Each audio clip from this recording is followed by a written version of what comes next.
Algunos guionistas de la derecha están pasados de copa, fue lo que dijo la diputada Bodanovich, o sea, la senadora del PS, Paulina Bodanovich, respecto a la acusación constitucional que presentaron, o no presentaron, digamos, formalmente la oficina de partes, pero que anunciaron en contra del presidente Gabriel Boric. Tuvo tal oposición y tal rechazo incluso de sus propios filas que tuvieron que desistir y recularon. Quedó la embarrada, básicamente. Incluso el senador, o sea, que Moreira diga que solo falta que acusen constitucionalmente a Condorito, en el fondo diciendo están haciendo una tremenda ridiculez, y ya es como... Francisco Undurraga, que lo mismo de Opol dijo que esto es algo atroz, o sea, porque tiene que ver con algo que ellos mismos reconocen.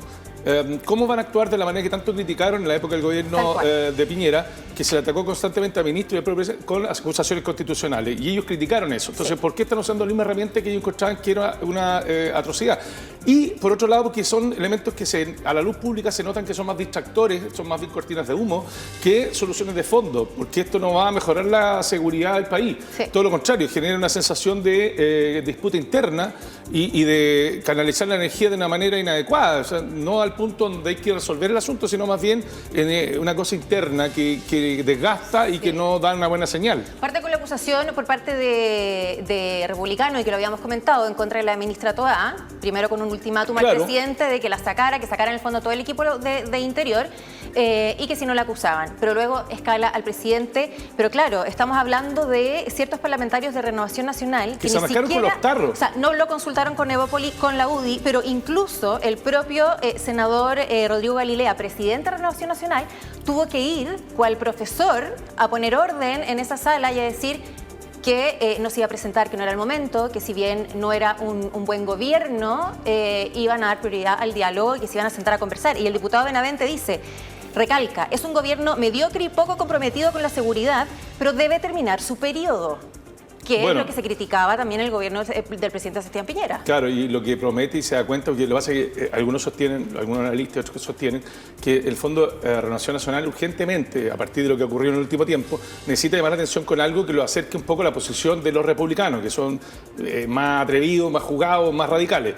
Entonces, lo que está diciendo ahora el presidente de Renovación Nacional dice que sí, le van a dar un espacio una vez más al diálogo. Existen todas las condiciones jurídicas para acusarlo, pero Renovación Nacional va a apostar nuevamente por la conversación, por la evaluación y para darle posibilidad al presidente. Es que según él, el presidente no se ha querido reunir, que ya le han pedido instancias de diálogo y que desde la moneda se habrían negado. Entonces que le van a dar una última oportunidad, digamos. Pero lo que sí quedó claro, porque las críticas eran transversales, bueno, desde Evópoli, la B también, desde la UDI decía, a nosotros nadie nos preguntó, o sea, el desorden y el momento político en que nos encontramos para que den una señal de falta de cohesión tremenda. O sea, a los problemas que ya tiene generados por sus propios militantes y sus destacadas figuras, se agrega este desorden que refleja que en el fondo ni siquiera tiene un liderazgo claro y que los presidentes de partido no han podido hacer que este conglomerado de partidos se vea como una cosa unida, que es lo que más reclaman. No hay unidad, ese es el tema. Vamos a la otra frase, por favor. Esperando que se haga justicia hacia Mauricio Ojeda es culpable de los delitos que se le imputan. Ahí está Miguel Becker diciendo este asunto que tiene que ver con los parlamentarios de la Araucanía, que apoyaron la determinación de la Corte Suprema de ratificar el desafuero del diputado e integrante de la bancada republicana, que es Mauricio Ojeda. El máximo tribunal del país echó por tierra la apelación presentada por la defensa del imputado por fraude al fisco, por lo que el Ministerio Público está en condiciones de formalizar investigación y solicitar cautelares. Bueno, el hombre es independiente, ex republicano, pero ha investigado el caso de los convenios, que al principio, la verdad, siempre atacó como al sector más bien del gobierno, ¿no? El oficialismo, el caso convenio, pero ahora de nuevo, pues. De hecho, tenemos un gran momento, Tu pasado te condena, que vamos a revisar a continuación. Muchas gracias, presidente. Espero tenga bien, presidente, y también los colegas parlamentarios, que podamos oficiar como Congreso Nacional al presidente de la República, Gabriel Boric, a propósito de la situación que hoy día inevitablemente en la contingencia nacional y que dice relación con el desfalco y el asalto a mano armada que han confabulado el mundo político y también privados para defraudar el Estado a través de fundaciones. Una reforma constitucional para quitarle la ciudadanía a todos aquellos políticos corruptos y funcionarios públicos corruptos que pierdan su derecho a voto, que no puedan nunca más postular a ningún cargo ni tampoco ejercer en el servicio público. Estoy de acuerdo con lo que se propone para él mismo finalmente, porque además había agregado el hombre una cuña que dio, dijo, la verdad que no he robado ni un peso. Probablemente no, pero favoreció a otros. Sí, no puede ser tan evidente de quedarte tú con la plata, pero que tú favorezcas o beneficies a algunos significa que eso puede devolverse, ¿cachai? Sí. Y puede, por lo tanto, significar... Eso se va a hacer materia de investigación, pero el hombre escupió al cielo. Eso es lo que acaba de ocurrir. Y en Instagram señaló que tampoco se pondría de acuerdo con alguien para defraudar al fisco, para quitarle la plata a la gente más pobre de nuestro país. Eso jamás lo haría. Se me caería la cara de vergüenza, con humildad lo digo. Voy a ir con la frente en alto. Es complicado. Me encanta la frase, es complicado es cuando ya no hay por dónde. No, porque además, fíjate que es sospechoso cuando alguien dice, incluso decir, oye, ahora les voy a decir la verdad. Ahora entonces, sí. Y lo de antes, ¿qué fue? Entonces, claro, hablemos sinceramente. Entonces, anteriormente no se habló sinceramente. Una hay que tener cuidado con esa, como dijera yo, verborrea o esa retórica, ¿no? Que pretende instalar como mucho se hace ahora, que es distractora. No responde la pregunta, respondís con otra cosa. O en vez de responder directamente, lo relativizas y haces que otros sean parte también como de la discusión que te afecta directamente a ti, no a otros. Vamos con la siguiente frase, por favor. Y dice, eso es falso.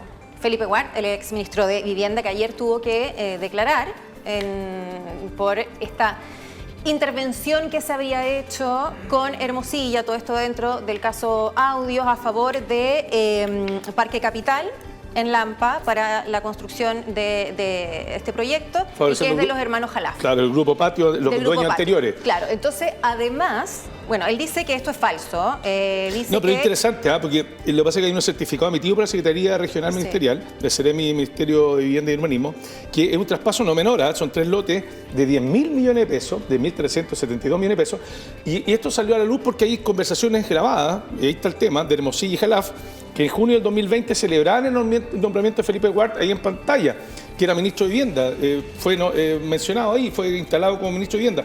Y dicen ellos, al tiro el comentario hicieron en lo que se escuchó telefónicamente, tenemos un cambio de estrategia con Ward, es mucho más cercano, nos admira, escribió Hermosilla. Entonces, claro, lo que se le acusa es de apurar un proyecto que en general demora meses, semanas, incluso años. 2 años en 2 meses. Claro, dice, y él dice, ¿cómo se defiende? Se dice que aceleramos un proyecto por petición de una persona y eso es falso. Lo que es cierto es que destrabamos cientos de proyectos en todo Chile. Tomamos en el gobierno la decisión de impulsar proyectos concretos para generar inversión y empleo y así se hizo. Bien, pero entonces que abra una carpeta de investigación donde se vea quiénes fueron los favorecidos con el apuro que le pusieron a ciertos proyectos. Él puede decir que es falso, pero para mí lo más importante de su declaración no fue esto. Fue que nuevamente todos los caminos llevan a Chadwick, porque se señala en esta declaración que Chadwick lo llevó a su oficina, en esta oficina que compartía con Hermosilla, ahí se habló de este tema y en el fondo como que él lo derivó a Hermosilla para que vieran el detalle. Esto está cada día más cerca del padrino. Sí. De padrino 1, 2, la 3 con la iglesia y ahí se complicaría aún más. Pero lo que te quiero decir tiene que ver con que ya hay un reconocimiento incluso de los sectores de donde, digamos, surgen estas figuras, ¿no? Estos personajes. Bueno, y por algo las acusaciones constitucionales. Y hay varios que están calladitos. Mira, irse. Carter está calladito. El mismo Chadwick lo agarraron en la calle preguntando y al periodista le dice, cuídese, ándate con cuidado. La onda. Susto. Espérate, no solo eso, sino que además te empezás a dar cuenta que cuando alguien está acorralado, se siente como que vienen todos por ti, la agresividad aumenta. Porque a veces la mejor defensa es el ataque, y lo hablaremos después incluso de lo que está pasando en Medio Oriente. Es que eso pasa aquí se practica no hay cómo mucho. defenderse. Claro, por eso, en vez de decir, oye, voy a dar los datos y las estadísticas de que esto es así, así, así, claro, no, prefieren agredir de vuelta y en el fondo el mensaje siempre, si caigo yo, caemos todos. Y Bravo. bueno. Vamos con otra frase. Soy libre porque me he declarado culpable de hacer periodismo. Julian Assange, el fundador de Wikileaks, aseguró en el Consejo de Europa que si está libre justamente es por haberse declarado culpable, pero no de esta intervención o de espionaje, etcétera, sino que él dice, eso es hacer periodismo. Quiero ser totalmente claro, no soy libre porque haya funcionado el sistema, soy libre porque me he declarado culpable. De esto dice nuevamente. Recordemos que él estuvo privado de libertad desde el 2012 al 2024. Finalmente se llega a un acuerdo con esta declaración de culpabilidad, pero él dice acá, yo no cometí ninguna irregularidad, sino que estaba poniendo en manos del ciudadano de a pie, digamos, ciertos documentos que sí, había documentos clasificados de Estados Unidos y que los dejaban muy mal parados, ¿cierto? Respecto a la guerra de Irak y otros temas. En fin. Bueno, se anuló su condena a cambio de poder regresar a Australia, está con su familia. Nosotros, bueno, les mostramos en Talk Show el proceso, cuando se hizo el viaje, para que... Lo que pasa es que aquí hay un drama humano. El hombre estuvo 12 años privado de libertad, escondido en una embajada, porque si no, si salía lo atrapaban. Si lo llevaban a Estados Unidos, ahí incluso podía correr pena capital. Claro, es traición y todo el tema, pero el hombre está reclamando un tema más bien de corte humanitario. Dice, se perdió la crianza de su hijo, no pude estar con él. Vuelve a Australia y dice, y ahora acostumbrarme a la libertad. Porque en el fondo, claro, estuvo prisionero, aunque haya sido dentro de una embajada en condiciones de asilado, pero estaba privado de libertad igual. No tiene que ver con las comodidades, tiene que ver con sentir que se cometió una injusticia, es lo que él siente. Y un poco esta situación que está viviendo ahora le da la razón, porque efectivamente era una manera de acallar, y ha pasado muchas veces antes en la historia. Lo que pasa es que con este no pudieron silenciarlo de una manera más permanente, ¿no? Pero sí un abierto ataque al periodismo. De todas maneras, de hecho, o sea, Julian Assange en general es visto más como un héroe que cualquier cosa. Sí, obviamente que a los gobiernos les da susto que salgan ciertos papeles, pero para la población, incluso para el periodismo, obvio que fue positivo. O sea, al final, el periodismo en Estados Unidos publicaba en base a los documentos que se habían filtrado. Lo que pasa es que a los gringos les encanta desclasificar cosas 20, 30, 40 años después para que no le afecte al gobierno local o lo que está pasando en ese presente. Pero también hay que decirlo, y lo que al hombre se le acusaba era porque, claro, muchas veces se obtiene información de manera donde hay alguien que traiciona, alguien entrega el documento, y hay muchos de ellos que eran militares, incluso algunos están prisioneros. Lo que te quiero decir, lo que el hombre hablaba, lo que te decía yo, dice, mi readaptación al mundo incluye algunas cosas positivas, pero también complicadas, como volver a ser padre de un hijo que ha crecido sin mí, y volver a ser un marido. Claro, es un tema, porque el tipo, ¿cuál fue el crimen? Dar a la opinión pública datos e información de lo que estaba pasando con los Estados Unidos, que en general su prepotencia siempre le permite acallar voces, ¿cachai? Que denuncien. No, sí, de todas maneras hubo una persecución, y por eso creo que también mucha más gente se puso de lado, porque al final era como estos superpotentes tratando de acallar a esta especie de Robin Hood en el fondo.